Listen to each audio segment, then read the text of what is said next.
Welcome sa Panlasang Pinoy! Ako po si Vanjo Merano. Kamusta na? Mahilig ka bang kumain ng isda? Kung isa ka sa mga kaibigan natin na mahilig sa isda, para sa iyo ang video na to. Dahil magluluto tayo ng creamy garlic salmon!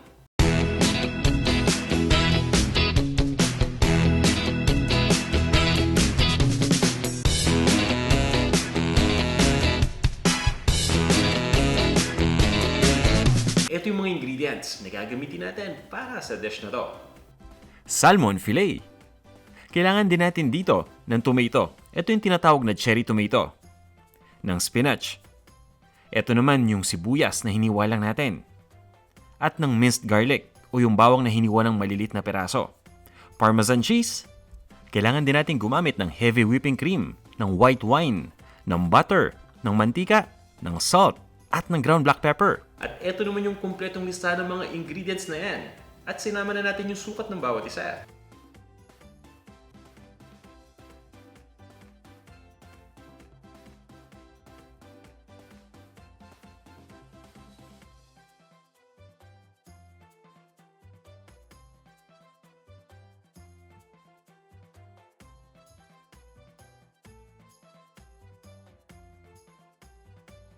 Ready na ba kayo? Tara na, samahan niyo na ako magluto. Kailangan nating iprito yung salmon, pero bago natin gawin yan, aasinan muna natin ito. At pagkatapos ay irarab lang natin yung asin sa magkabilang bahagi ng salmon. Pabayaan lang natin itong magstay ng mga 10 minutes para ma-absorb ng salmon yung lasa ng asin. At pagkatapos ay mag-iinit lang tayo ng mantika dito sa isang pan. At once na mainit na yung mantika, iprito na natin kaagad yung salmon. At isa-isa nating ilalagay yung salmon dito sa frying pan para maprito. Mag-ingat lang kayo dahil mainit yung mantika at medyo basa yung salmon. Ibig sabihin yan, kapag yung tubig humalo sa mantika, tatalsik yung mantika. Pwede rin yung kamayan kung sanay na kayo sa talsik ng mantika, pero kung hindi pa, gumamit yan na spatula. Medyo nasanay na ako sa kakaprito, kaya yung talsik ng mantika parang regular na lang sa akin. Pero kung baguhan pa lang kayo na nagluluto, gumamit kayo ng spatula o anything na medyo mahaba kagaya ng tong, nang sa ganun ay hindi kayo matalsikan. At takpan lang natin ito ng splatter screen para ma-reduce yung talsik. Makaraan nating maiprito yung isang bahagi ng mga 2 to 3 minutes. Ibabaliktad lang natin.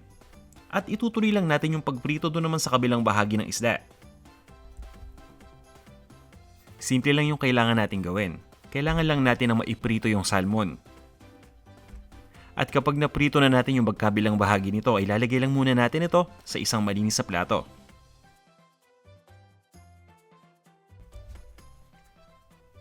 Ibabalik natin ito dito sa lutuan maya-maya pa kapag nagawa na natin yung creamy na sauce. Yan, kapag kalagay sa plato ay iset aside muna natin. Itong mantika na ginamit natin ay pwede na nating itapon. Pero gagamitin pa natin yung same pan dahil may lasa pa to galing sa salmon. Gagamitin natin ito sa pagluto ng sauce. Ito yung creamy garlic sauce.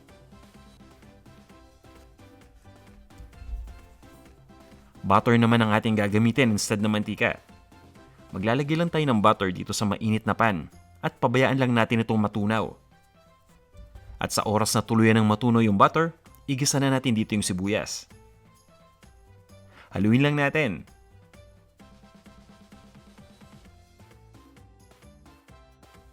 At makaraan ng 20 to 30 seconds, ilagay na natin yung bawang. Ito na yung ating minced garlic o yung bawang na hiniwa ng maliliit na peraso. Pagkalagay ng bawang, ituloy lang natin ang pag-isa. Maganda dito na medyo nagbabrown ng konti yung bawang habang lumalambot na yung sibuyas. At kapag nangyari yan, yan yung hudyat natin para ilagay yung next ingredient. At ito yung binabanggit ko. Medyo nagbabrown na yung bawang at malambot na yung sibuyas. Ilagay na natin yung white wine. Ang gamit ko dito ay Sauvignon Blanc. Pwede kayong gumamit ng Chardonnay o ng Pinot Grigio. Haluin lang natin. At pagkatapos ay pabayaan lang natin itong kumulo. Ilagay na natin dito yung ating cherry tomatoes na nahiwa na.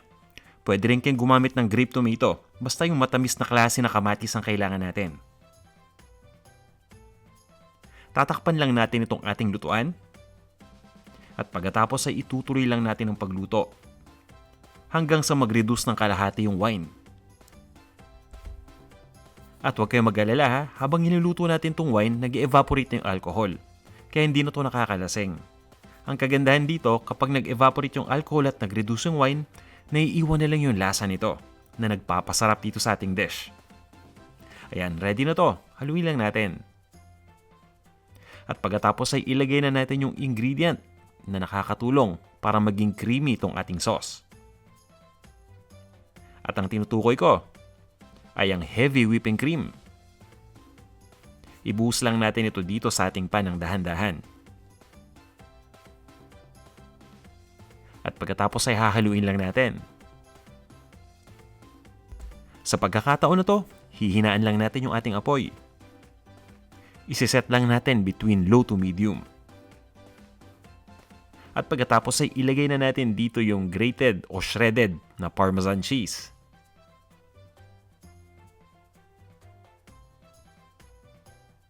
Itong Parmesan cheese ay nakakatulong ng malaki para magbigay ng lasa at ng creaminess na rin dito sa ating dish. Kaya nga minsan hindi na natin kailangan gumamit ng asin dahil medyo salty na to. Pero syempre, nasa sa inyo yan. Kaya naman lagi kong sinasuggest na tikman muna natin yung ating dish. Nang sa ganun ay malaman natin kung kulang pa to ng asin o ng ground black pepper para ma-adjust natin. At this point, pwede na nating ilagay yung fried na salmon. Ito yung pinirito natin na salmon kanina lang.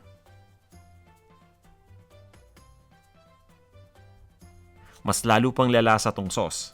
Dahil habang niluluto na natin yung salmon dito sa sauce, kumakapit na yung lasa ng salmon. Rich and creamy na at mas magiging malasa pa. Ang ginagawa ko dito ay pinapabayaan ko lang maluto ng mga 3 minuto yung salmon dito sa sauce. At pagkatapos ay titimplahan na natin. Kaya nga importante na tikman muna natin yung sauce para malaman natin kung ano yung kulang. Maglalagay lang ako dito ng ground black pepper. Para sa akin okay na yung saltiness kaya hindi na ako maglalagay ng asin. Haluin lang natin ito. At pagkatapos ay ilagay na natin yung spinach.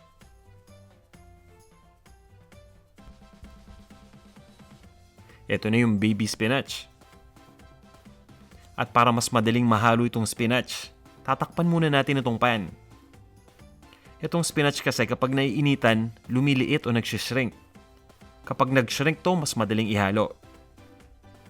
Pagkatakip ng pan, lutuin lang natin ito ng mga 30 seconds. Mapapansin niyo, magsishrink na kagad. Yan, di ba? Kapag ganyan yung spinach, mas madali na itong ihalo. And at this point, papatayin ko na yung apoy. Ito turn off na natin. Pabayaan na lang natin na yung residual heat ang magluto sa spinach. Ayan, at haluin lang natin ito. Just make sure na na-mix na yung spinach mabuti dito sa sauce at sa ibang mga ingredients. Ayan, nakikita nyo, wala ng apoy.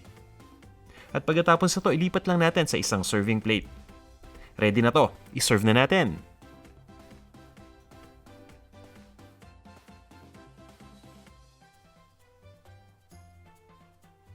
Ito na ang ating creamy garlic salmon.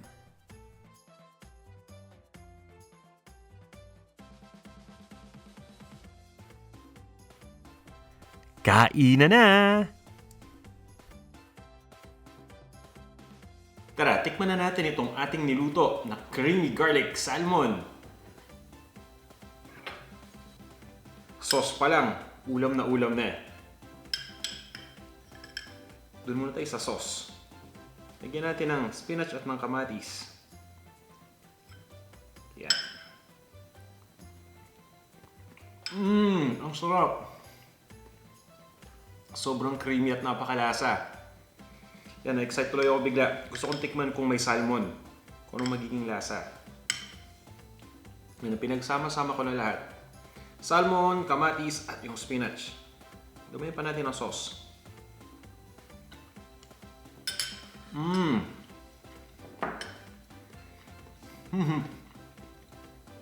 Wow! Ang sarap! Grabe! Yan ang salmon. Kaya kung ako sa inyo, susubukan ko na itong recipe na to. Dahil talagang hindi kayo magsisisi at uulit-ulitin nyo pa. Grabe ang sarap. Sa tingin ko, pwede itong kainin kasama ang kanin or pwede din kasama ang pasta. Pwede rin natin itong kainin na may salad lang sa side para medyo light. Lalong-lalo na kung kakainin natin ito for dinner. Ayan, at syempre para dun sa mga tao na umiiwas sa carbohydrates, medyo advantageous yan kapag salad yung side natin. Kain pa ako ang sarap eh. Wow. Panalong-panalo. Kaya sana subukan nyo itong ating recipe. At nga pala, huwag nyo kakalimutan ng ilike itong video natin. Ayan. At bago tayo mag-proceed, mag-ano muna tayo shoutout. Ito na yung ating kodigo. Ito yung mga kaibigan natin dito sa YouTube na lagi nagko-comment. Kaya para sa inyo itong shoutout na to guys. Hello kay Jeremy Lucina, kay Agnes Curie, kay Goat Lamp at kay Agatha Baet. Hello rin sa'yo Laylay, kay Jing Bon, kay Zuriel Alejado. Hello rin Hana P. At kay Ok Baok. Hi kay Aero75 DXB. Kay Christian Cagadas at kay John De Velos. Hello rin sa'yo Marlon Tumala at kay Win J. Diano. Hi Chilas World or Chilas World. Hello rin sa'yo Alpha Lion. Kay Macho Guapito at kay Kaizel G. At last but not the least, hello Mary Fe Corvera. Maraming salamat sa inyong lahat sa lagi ninyong pag-comment sa mga videos natin dito sa YouTube. Para sa ating next na shoutout, guys, mag-comment lang kayo sa video na to at isa-shoutout natin. Maraming salamat sa pag-load ng video na to. At huwag niyong kalimutan mag-subscribe dito sa ating YouTube channel kung hindi pa kayo nagsasubscribe. Magkita-kita ulit tayo sa ating susunod na video. Hanggang sa muli.